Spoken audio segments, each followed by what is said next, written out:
तो विज्ञान है ये, हम चाहते हैं इसको चैलेंज करो। हम चाहते हैं चिकित्सा, आधुनिक चिकित्सा विज्ञान हमको चैलेंज करे। तो आप सबसे विनती, हमारा सभी मीडिया बंधुओं से, कि इसको मुद्दा बनाएं। तो बहुत अच्छा है, डॉक्टर साहब तो बहाना थे, आप एक जगह पहुँचे हैं, अच्छी जगह।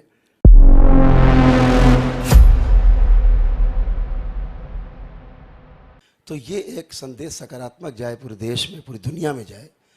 और इस दरबार के जो जानने वाले लोग हैं, मानने वाले कम हैं इस दरबार के जानने वाले लोग ज़्यादा हैं।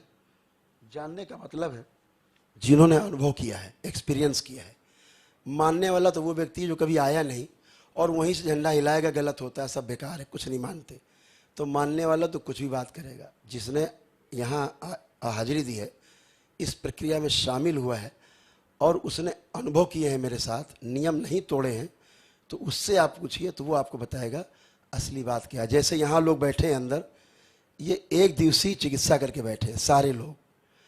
अभी चिकित्सा का फाइनल राउंड है, कुल 7-8 मिनट का है ज़्यादा से ज़्यादा। इसके बाद आप इनसे खूब इंटरव्यू लीजिए और इनसे पूछिए इनको क्या रोग कष्ट थे और अब कैसा लग रहा है, आप कैसे हैं, सारे रोग कष्ट कैसे हैं, या उठ बैठ नहीं पाते थे, चल फिर नहीं पाते थे, या जैसा भी था। जितने साध्य रोग कैटेगराइज हैं, एक रोग वो हैं जो साध्य हैं, दूसरे असाध्य श्रेणी में, जैसे लकवाग्रस्त हैं या दिमाग से बिल्कुल एकदम पागल थे, 100% पागल थे, उस तरह के केसेज हैं। या इस तरह के केसेज हैं जो पूरी तरह से बच्चे जैसे ऑटिज्म के शिकार हैं, सीपी चाइल्ड हैं, सेरेब्रल पाल्सी के शिकार हैं, डीएमडी है, जो मस्कुलर डिस्ट्रॉफी है, इस तरह के रोग जो असाध्य श्रेणी में आते हैं, घोर असाध्य में।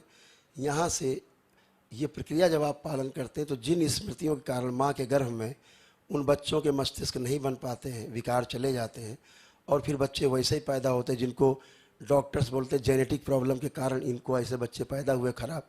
जेनेटिक माने हमारे पूर्वज, अनुवंश। तो हम भी वही पूर्वज की बात कर रहे हैं, वही अंग्रेजी में बोल रहे हैं, जेनेटिक बोल रहे हैं। तो उनके पास जेनेटिक साइंस है, लेकिन जेनेटिक का ट्रीटमेंट नहीं है। यहाँ पर जेनेटिक साइंस भी है पूरी और उसका समाधान भी है, ट्रीटमेंट यहाँ होता नहीं। अगर आप ये समझते हो कि यहाँ पर कोई ट्रीटमेंट होता है तो खूब बड़ा छापी, यहाँ कोई ट्रीटमेंट नहीं होता है, यहाँ समाधान होता है जड़ से। जैसे कैंसर एक बार हुआ, डॉक्टर कहेगा सारे सर्जरी के बाद, कीमो रेडियोथेरेपी के बाद कि यू आर क्लियर एंड नील, एकदम नील, अब कोई भी आप कैंसर नहीं, ये रिपोर्ट है, 0 नील हो गया। आप खुशी घर आते हैं। 1-2 साल बाद फिर कैंसर हो जाता है, रिपीट करता है, फिर आप जाते हैं, फिर सर्जरी कराते हैं, फिर तिबारा हो जाता है, फिर चौथी बार हो जाता है, फिर आप मर जाते हैं। तो आप कैंसर से नहीं मरे, आप दवा से मर गए, इलाज करा के। और यही कह रहा है अमेरिकी जर्नल कि कैंसर के रोगी कैंसर से कम, उसकी चिकित्सा से ज़्यादा मर रहे हैं। ये स्वयं स्वीकार कर रहे हैं वो। तो कहने का मेरा आशय है कि वो क्यों बार बार रोग हो रहा है, तो दरबार के पास उसका अनुसंधान है, पूरा प्रमाण है। जब आप अनुभव करेंगे, स्मृतियों के कारण हम रोगी बनते हैं। अगर हमारे पूर्वज हमारे कैंसर था, आप निश्चित मानिए आपके परिवार में किसी न किसी को पीढ़ी में कैंसर जरूर होगा, आप उससे बच नहीं सकते। अगर कोई पागल था तो आप पागल निश्चित रहेंगे, कम या ज़्यादा। अंधा था तो कम रोशनी या एकदम कम रोशनी या बिल्कुल अंधा, जैसा आपका नर्वस सिस्टम होगा, ग्रह नक्षत्र का जैसा आप पे प्रभाव होगा, वो होगा जरूर आपके साथ। बार बार उसके एक्सीडेंट्स हुए, उसकी स्मृति पड़ी, आपके बार बार एक्सीडेंट हो गए। अगर वो एग्रेसिव रहा है तो आप बार बार एग्रेसिव होंगे। अगर वो झगड़ा करता रहा, घर में रोज झगड़ा करेंगे। अगर यही स्मृतियां हटा दी जाएं केवल, तो ये जितने मैंने कष्ट और रोग बताए, ये सब गायब हो जाते, दिखते नहीं कहाँ चले गए। और आप माता पिता के झगड़े, परिवार में पति पत्नी के झगड़े, यहाँ मारते पीटते आते पति पत्नी एक दूसरे को गंदी गालियाँ बकते हैं, छूना मत। और 5 मिनट के बाद जब मैं कहता हूँ हाथ पकड़ने को, अब कैसा लग रहा है, तो कहते हैं, जब पहले तो कहते हैं कि बहुत ख़राब लग रहा है, मेरे को छूना नहीं है, देखना नहीं चाहते पति को। पति कह रहा है पत्नी नहीं छूना चाहते। 5 मिनट में ऐसा क्या हो जाता है अचानक कि पति पत्नी ऐसे खड़े होते हैं जैसे आज ही शादी हुई है, अभी अभी शादी हुई है, मंडप से बाहर आए हैं, बिल्कुल अभी निकाह हुआ, बाहर आ गए। तो ऐसा क्या हो जाता है, क्योंकि स्मृति चली गई है गंदी। तो प्रेम है था ही, कोई लड़ना नहीं चाहता विश्व में, संसार में। तो इसलिए मैं चाहता हूँ ये दिखाया जाए, इस पर चर्चा की जाए कि जो हमारा पुरातन साइंस है, हमारा पुरातन सनातन साइंस है, जो वैदिक साइंस है, जो जिससे हम स्वस्थ रहे हैं, तो जब स्मृतियां नष्ट हो जाती है यानी रोग का कारण नष्ट हो जाता है। तो जब रोग का कारण नष्ट हो जाता है तो दोबारा से रोग फिर नहीं होता है। यही साइंस है। तो इसको समझना है। जिसने केवल शरीर को समझा है वो केवल शरीर को काटे पीटेगा। शरीर के पीछे 6 शरीर और हैं, जिसे रूह भी कहते हैं। 6 शरीर और होते हैं। अगर उनमें रोग है, आपका शरीर रोगी जरूर होगा 7वां। इसलिए उसकी चिकित्सा यहाँ होती है जो पीछे के 6 हैं। जब पीछे के 6 शरीर ठीक होते हैं, ये 7वां जो शीशा है आगे, ये अपने आप साफ साफ अच्छा हो जाता है।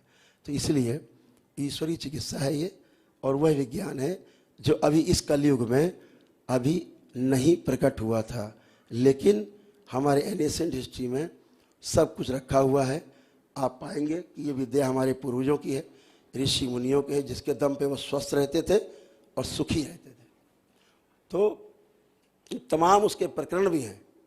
जैसे भगवान परशुराम ने 21 बार नरसंहार किए, पढ़ी कथा। क्यों किया? तो बताया गया कि हनुमान जी का युद्ध हुआ जब 21वीं बार कि भाई संहार मत करो। तो युद्ध 5 दिन चला, और जब उन्होंने बांध के हनुमान जी ने देखा मस्तिष्क में जाके परशुराम जी के, तो उनके पिता की जो हत्या हुई थी, उनके पिता की स्मृतियां छूट गई थी मस्तिष्क में बदले की। तो 21 बार मारा, और जब वो स्मृतियां नष्ट की, झगड़ा खत्म, मारकाट खत्म। 22वीं बार फिर नहीं मारा, और जिनको मारा था उनका श्राद्ध किया, पिंडदान किया, और उनके लिए प्रार्थना की, उनकी मुक्ति कराई उन्होंने। तो जब वो नहीं बच पाए स्मृतियों से, तो वो स्मृतियाँ रोगी बना देती हैं, पागल बना देती हैं। तो यही सब चीज़ें हैं। तो विज्ञान है ये। हम चाहते हैं इसको चैलेंज करो।